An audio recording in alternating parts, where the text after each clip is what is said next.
is the Mounts of Mayhem update, and these are the 23 different details that you might have missed. Starting first with our new ride, the Nautilus. Deep in the ocean, you're not going to find this new mob that's spawning. If I were to get it into water and then punch the thing, it does a lunge attack towards you, dealing a lot of damage. But if I go and feed it up all of my pufferfish, I've now got best friends forever. And you see, I can give it a saddle and now ride it around underwater. And if we were to go and look at the baby model of this, you'll actually see that the babies have a distinct model and texture for them. While you can feed them pufferfish, they will also attack the actual pufferfish mob. But what you might have seen while I was riding the Nautilus is that now, if we go on top of one of these things, it'll actually give you a new effect. This is called Breath of the Nautilus. You're gonna see my bubbles start to decrease, and then when I go and ride my Nautilus, for the duration of while I'm riding it, I won't lose any more air bubbles, but I'm also not gaining them back, making this the perfect way to go and work on your ocean base. Just as long as there's no air gaps. And the other thing we can do with our Nautiluses is now giving them Nautilus armor, which you can't actually craft, but you can go and find these naturally generating, somewhat similar to horse armor: copper, iron, gold, diamond, and then the only way to get netherite is by using a netherite upgrade in a smithing table to get the netherite Nautilus armor. Look at how cool that is. If you hold down space, you can actually use that lunge attack yourself, sort of similar to how you can lunge with a camel to get yourself around, the zombie Nautilus. So these mobs are also neutral, but you could find the zombie Nautiluses with a drown with a trident on top, giving an even more deadly sight down in the depths, as you can tell. But if you were to go and kill off the drowned on top, then we can actually go and tame the zombie Nautilus ourselves. Now, why would you want this? Well, they do actually swim 10% faster than the regular Nautilus. This Nautilus is unlike our regular Nautiluses because they can actually survive on land, but they will burn in the sun. But I go and add on the armor, and much like other regular zombies, it's fine.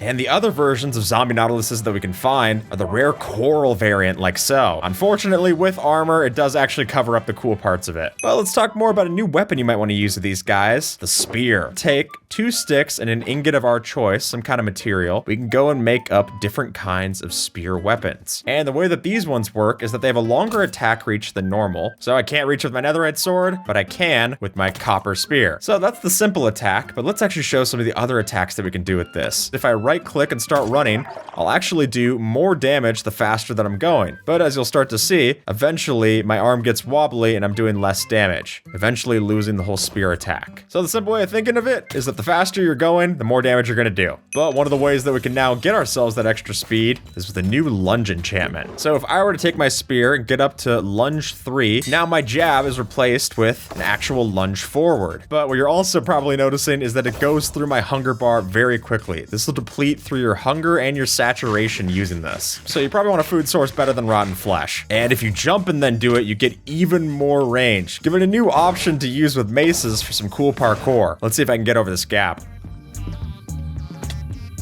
There we go.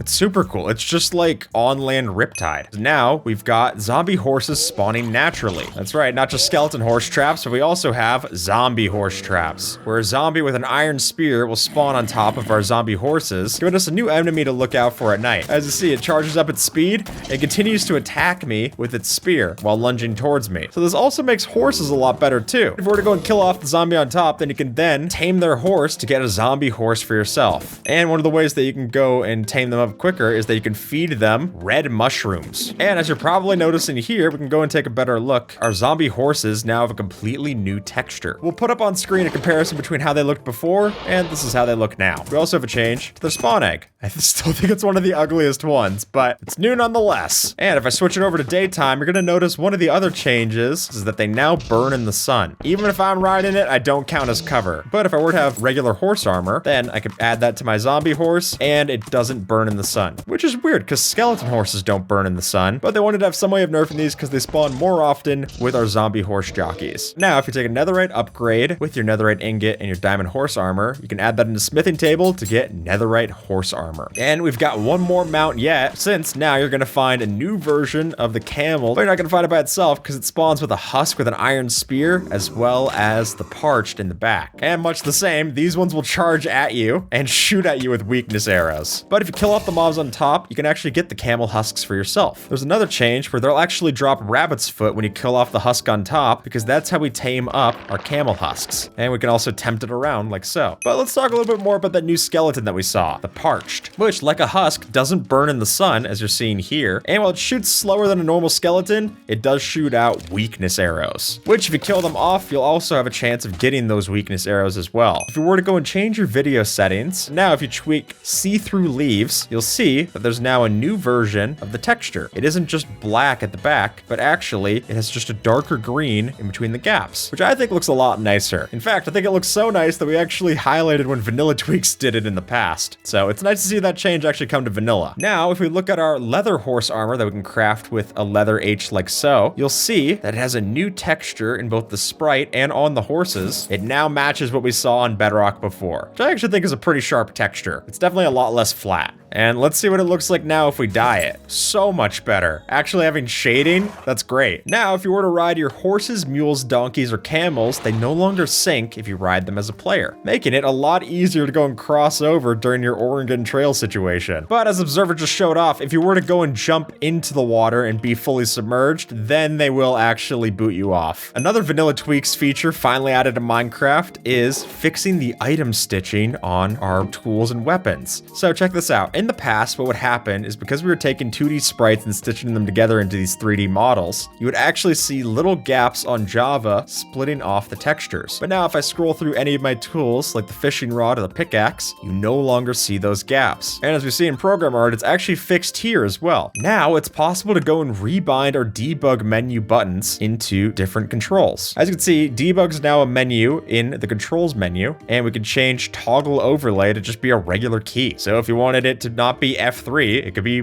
Y, which I think is really cool, especially for people who don't want to go and press the function modifier keys to go and do all these same button inputs. Next, we've got the creaking, which you can now ride, because in the past, you weren't actually able to use the ride command on the creaking, but now it actually works. If you've ever had an elytra flying through the forest, you've probably been annoyed by having to go and climb through different vines as soon as you reach them. But now, this has been changed. If I were to wear my elytra and then start flying, if I'm going through any kind of vines in the jungle, it doesn't break my pace, which makes the jungle just a lot less annoying to go and fly through. Normally, you'd have to go and take your rockets and go up sky high where you're past the canopy, but now, no worries. Because really, if I wanted to climb, why am I wearing the elytra? This version of Minecraft is the very first one where the code isn't obfuscated. Now, what does that mean? Well, it means that Minecraft is technically open source now, which is going to be extremely helpful for any kind of mod developers or people who want to make things for this game, now knowing exactly how the code works. You probably noticed that the water on Bedrock looks a lot brighter than it does on Java, which now that's been changed so that Bedrock water is now going to be as dark as Java because the light absorption was changed from 2 to 1 units of light. I'm kind of amazed the change didn't go the other way where it was now easier to see in Java, but if they want parity, that's one way to reach it. And with that, folks, YouTube thinks that you might like this video, so see if they're right and have a good one, all right?